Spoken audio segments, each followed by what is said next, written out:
தசாவதாரம் அப்படின்னா மச்சம், கூர்மம், வராகம், நரசிம்ம அவதாரம், வாமனம், பரசுராமர், ராமர், பலராமர், கிருஷ்ணர், கல்கி. இதுதான் 10 அவதாரங்கள். இந்த 10 அவதாரங்கள் என்ன சொல்லுது அப்படின்னா உயிரினங்களுடைய பரிணாம கோட்பாட்டை சொல்றது. இதை நம்ம முன்னோர்கள் ஆதி காலத்திலே பல நூற்றாண்டுகளுக்கு முன்னாடியே உயிரினங்களின் பரிணாம கோட்பாட்டை சொல்லி வச்சிருக்காங்க. ஃபர்ஸ்ட் பார்த்தோம் அப்படின்னா மச்சம்னா மீன். உலகத்துல ஃபர்ஸ்ட் உயிரினங்கள் நீர்ல தோன்றுச்சு, அதை குறிக்கிறதுக்கு மச்சம் மீனை சொல்றாங்க. அடுத்து கூர்மம்னா ஆமை நீரிலையும் நிலத்திலையும் இருக்கும். நீர் வற்றி போனோன்னா உயிரினங்கள் நிலத்துல வாழக்கூடிய தன்மை பெறணும்னு சொல்லிட்டு நீரிலையும் நிலத்திலையும் இருக்கக்கூடிய ஒரு நிலை தான் ஆமை. அது ரெண்டாவது கூர்மம். மூணாவது வராகம் அப்படின்னா தண்ணி ஃபுல்லா வத்தணும்னா நிலத்துல மட்டுமே வாழக்கூடிய அந்த அமைப்பை அது பெறுது.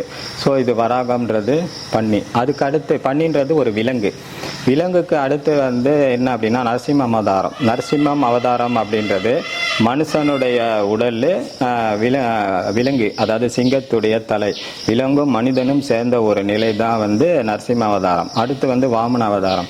விலங்குன்ற அந்த நிலை கழிஞ்சி மனுஷன்ற ஒரு நிலை வருது. இதுதான் வாமன அவதாரம். விலங்கு கழிஞ்சாதான் மனுஷன் வரன்றது குறிப்பிடுறது வாமன அவதாரம். அடுத்து பரசுராம அவதாரம். பரசுராம அவதாரத்துல பரசுராமர் கையில கோடாரி வச்சிருப்பார். என்ன அப்படின்னா மனுஷன் தனக்கு தேவைகளை நிறைவேற்றிக் கொள்வதற்காக அந்த மரங்கள் கிளைகள் எல்லாத்தையும் வெட்டி வீடு கட்டுறது, தன்னுடைய தேவைகளை நிறைவேற்றிக் கொள்கிறது, சாப்பிட்றதுக்கு பழங்கள் வெட்டுறதுக்கு அந்த கோடாரியை பயன்படுத்தினார். அடுத்து ராமர் மனுஷன் அதுக்கு தனக்குன்னு ஒரு சாம்ராஜ்யத்தை உருவாக்கி அந்த சாம்ராஜ்யத்தை அவன் ஆட்சி செய்யறதை குறிக்கிறதா ராம அவதாரம்.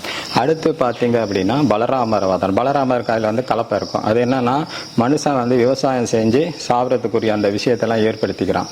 இதுதான் பலராமர். அடுத்து கிருஷ்ணர்ன்றது நன்மைக்கும் தீமைக்கும் இடையே நடைபெறக்கூடிய ஒரு விஷயம்.